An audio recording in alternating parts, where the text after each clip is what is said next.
तो इस एपिसोड की स्टार्टिंग होती है अपने मेन कैरेक्टर शिवू को दिखाते हुए, जहाँ पर वो इनवुक से बोल रहा होता है, यदि मैं एक नॉर्मल रिटर्नर होता तो तुम अब तक मर चुके होते इस जगह पर, समझे।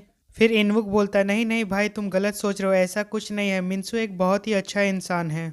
फिर शिवू उसके ऊपर गुस्सा करते हुए चिल्लाकर बोलता है, अच्छा इंसान, माय फुट, अरे गधे, तुम समझ क्यों नहीं रहे हो।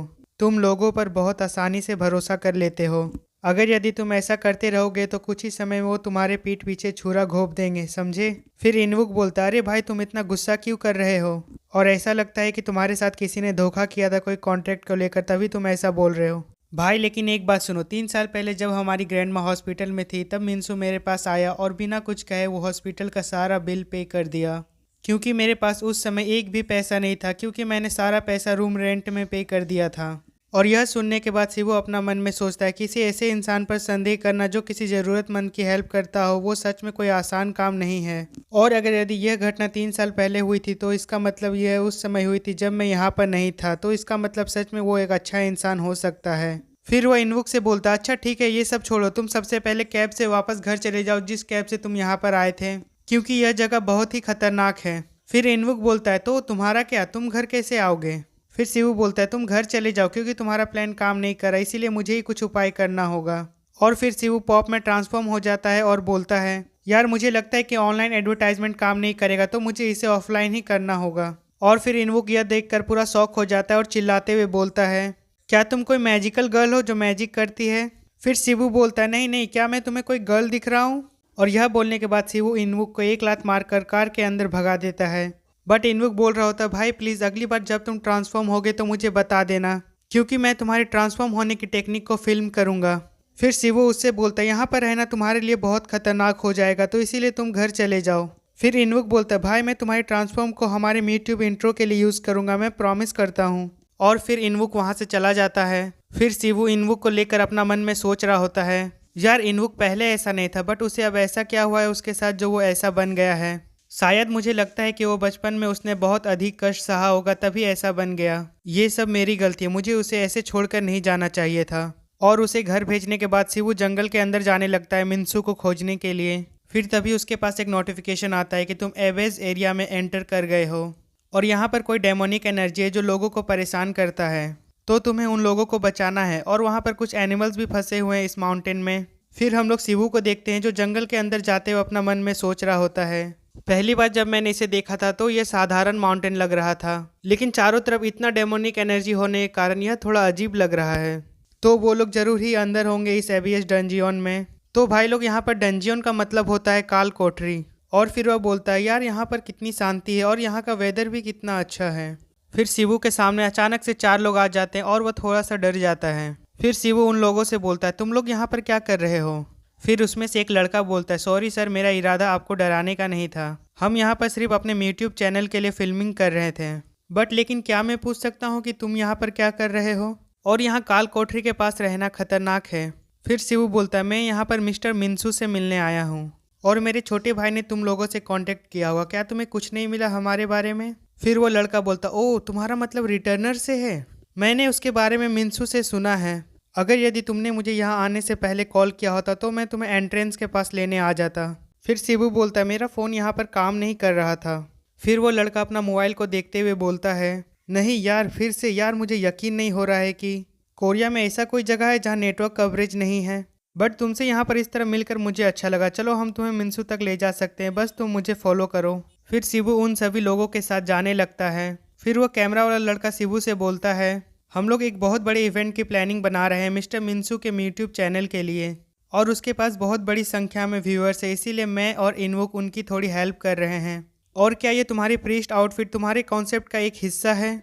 और यह मोमेंट मेरे लिए बहुत यादगार रहेगा, क्योंकि मैं फर्स्ट टाइम कोई रिटर्नर से मिला हूँ। फिर शिवू अपना मन में सोचता है, यार ये लड़का कितना बकबक करता है। फिर शिवू पीछे उसके ग्रुप के मेंबर्स को देखते हुए बोलता है, यार पीछे वाले 3 लोग इतनी समय से चुप क्यों हैं, वो लोग कुछ बोल क्यों नहीं रहे हैं। फिर वो लड़का बोलता है, ओह अच्छा, वो लोग जो हमें फॉलो कर रहे हैं। यार मुझे नहीं पता कि तुम्हारा कहने का क्या मतलब, बट वो लोग तो काफ़ी समय से बात कर रहे हैं हम लोग से। फिर शिवू उस लड़के से उसका नाम पूछता है, और वो लड़का बोलता है, मेरा नाम सूल सैमयुंग है। फिर शिवू बोलता है, ठीक है ब्रो सैमयुंग, मैं जो अभी कहने जा रहा हूँ उसे ध्यान से सुनो। और वो अपना डिवाइन पावर एबिलिटी को एक्टिवेट करते हुए बोलता है, तुम बहुत लकी हो और कुछ लोगों में डेमोनिक एनर्जी के प्रति इनेट रेजिस्टेंस एबिलिटी होती है, भले ही वो पॉजेस ना हो तो भी वो होती है। तो तुम इसके लिए अपने पेरेंट्स को थैंक यू बोलना। यदि तुम आज जिंदा घर पहुंचोगे तो अपने मॉम डैड को गले लगाना मत भूलना, ठीक है? फिर वो लड़का बोलता लेकिन तुम करने क्या जा रहे हो? और तब तक अपना मेन कैरेक्टर अपनी डिवाइन पावर्स को पूरा एक्टिवेट कर लिया होता है और उसका लुक काफ़ी क्रीपी लग रहा होता है और वो उस लड़के को पीछे हटाता है और अपनी डिवाइन पावर से उन तीनों के ऊपर अटैक करता है और उन तीनों का सर उनकी बॉडी से अलग हो जाता है एक ही बार में। और फिर हम लोग उन तीनों को देखते हैं जिसका सर गायब हो रहा होता है धीरे धीरे और उन लोगों के सर से कुछ ब्लैक कलर का धुआं जैसा कुछ निकल रहा होता है और यह देखकर सैमयुंग पूरा घबरा जाता है और चिल्लाने लगता है। फिर वह बोलता व्हाट द फक, ये क्या किया तुमने उन लोगों के साथ? फिर शिवू बोलता है मैं जब यहाँ पर आया था तभी से ही मुझे डेमोनिक एनर्जी फील हो रही थी और तब से ही मैं सतर्क हो गया था, मुझे पता था कि यहाँ कुछ ना कुछ गड़बड़ होने वाला है, बट अब मैंने इन तीनों को मार दिया है तो तुम टेंशन नहीं लो। फिर वो उस डीमन का हाथ को कुचलते हुए बोलता है और सभी डीमंस अंदर होंगे, इसीलिए यह प्लेस अभी सेफ होना चाहिए क्योंकि मैंने इन्हें अभी मार दिया है, तो तुम यहीं पर रुको और आराम करो। फिर सैमयुंग डरते हुए बोलता है तुम कौन हो और तुम यहाँ पर किस लिए आए हो? बट यार मुझे पता नहीं चल रहा कि यहाँ पर हो क्या रहा है। फिर शिवू स्माइल करते हुए बोलता ओह अच्छा, मैं यहाँ पर सिर्फ हमारी गॉडेस वर्ड को फैलाने के लिए आया हूँ। और उसके यह बोलते ही उन लोगों के सामने काल कोठरी का गेट ओपन हो जाता है और फिर शिवू उस लड़के को वहीं पर छोड़कर उस पोर्टल के अंदर चला जाता है और वो जैसे ही उस काल कोठरी के अंदर जाता है तो उसके सामने एक नोटिफिकेशन आता है जिसमें लिखा हुआ होता है तुम नेक्रोमेंसर्स लेबोरेटरी में एंटर कर गए हो और यह जगह अभी प्रोग्रेस में है और तुम्हारे यहाँ आने के बाद इस काल कोठरी का नाम निक्रोमेंसर लेबोरेटरी से चेंज करके ब्रिज हेड रख दिया गया है और अगर यदि तुम काल कोठरी को बॉस को नहीं हरा पाते हो तो 5 किलोमीटर के एरिया में आने वाले सभी जगह खत्म हो जाएंगे और वो नीचे धंस जाएंगे। तो इस काम को पूरा करने के लिए तुम्हारे पास 2 घंटा 7 मिनट है।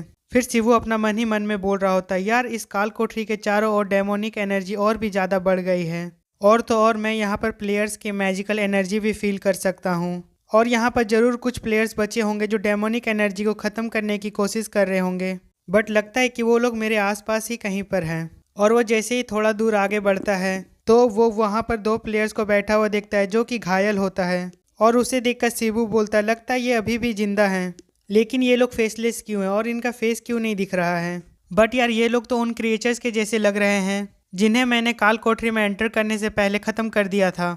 बट अब मुझे इन लोगों को देखकर ऐसा लग रहा है कि यहाँ पर कुछ ऐसे मॉन्स्टर भी है जो अपने शिकार को बेहोश करते हैं और फिर अपना रूप बदलकर अपना शिकार के जैसे दिखने लगते हैं और उन्हीं के जैसे दिखने के लिए वो अपने शिकार को मारते नहीं हैं, वो लोग सिर्फ उन्हें बेहोश कर देते हैं क्योंकि वो मॉन्स्टर्स मरे हुए लोगों में बदल नहीं सकते हैं। और ये लोग जो रूप बदलने वाले मॉन्स्टर होते हैं वो सभी लो लेवल के मॉन्स्टर होते हैं और उनके पास वोकल कोड्स नहीं होते और वो लोग बात नहीं कर पाते हैं। तो इसका मतलब है कि इनका बॉस जरूर ही बहुत ही ज़्यादा बड़ा डॉपलगैंगर होगा और वो इन लोगों से ज़्यादा पावरफुल होगा और वो इन लोगों को कंट्रोल करके ऑर्डर भी देता होगा कि नॉर्मल लोगों को पॉजेस करने के लिए।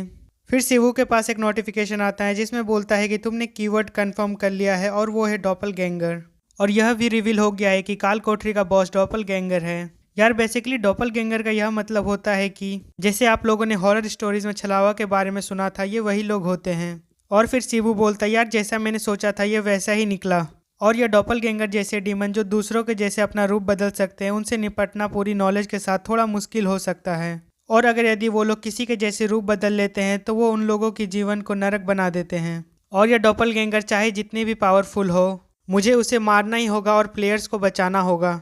और यह बोलते ही शिवू दौड़ते हुए उन लोगों को बचाने के लिए जाने लगता है और इसी के साथ हमारा एपिसोड 4 यहाँ पर ख़त्म होता है। अब मिलते हैं अगले एपिसोड में।